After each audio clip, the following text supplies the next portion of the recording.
Hi everyone, today we're going to be talking about calorimetry as our intro to thermochemistry.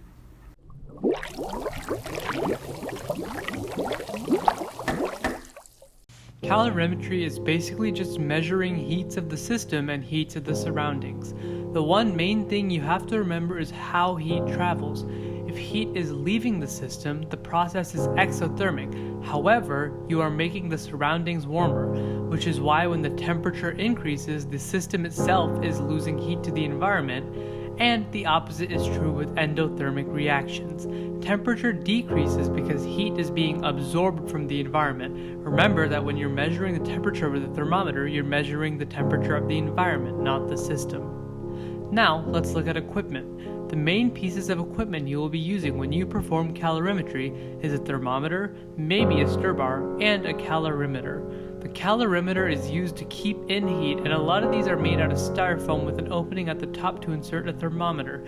When you do your calculations, the questions will usually tell you to neglect the calorimeter, but if they tell you not to, then you will have to take it into account for your calculations. There is one more type of calorimeter used, a bomb calorimeter. It looks like this and is for measuring when things explode or combust, hence the name. For example, if you were trying to find the heat capacity of methane gas, you would use a bomb calorimeter because you have to ignite it. The main equation you need to know for basic calorimetry is Q equals mc delta T. Q is the heat of the system, usually in joules. That means it would be the heat required or the heat released. M is the mass of the system. For example, you would have the mass of water and your solvent for solutions. Remember that you have to take this into account. For example, if I have a solution of sodium chloride in water, that means when I'm calculating the specific heat or anything like that, I need to account for the mass of the sodium chloride plus the mass of the water.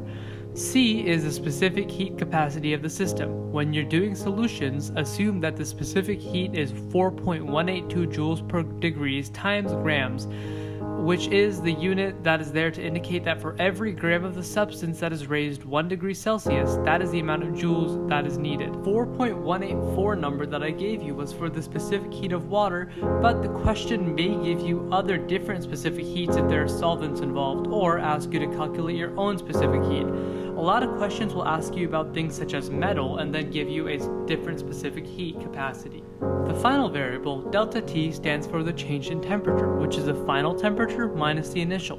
Remember that this can be negative in some cases. When you're doing calculations with this equation and you need to factor in the calorimeter, you add a C delta T to the equation.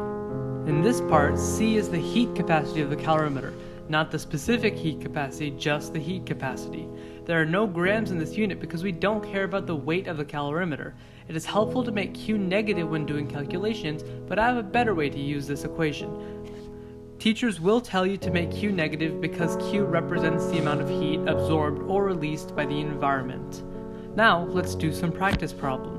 This one simply asks us to find Q, the heat absorbed or released. We have MC and delta T. Rather than two temperatures, they give us the actual change, so we don't have to use that final minus initial equation. The change that they give us is positive 15. We multiply by the 3 and get that we need 3.14 kilojoules to raise the water to this amount. In this case, we are asked to make the water a higher temperature, meaning that the water will need energy from the environment, which is why we have our 3.14 kilojoules as positive, because the water will be absorbing that energy.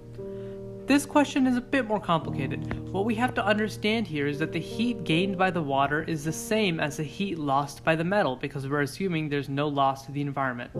Therefore, the negative Q of the water will equal the Q of the metal. We can actually substitute Q in both equations for mc delta T, so we get that the negative mc delta T of the water is equal to the mc delta T of the metal.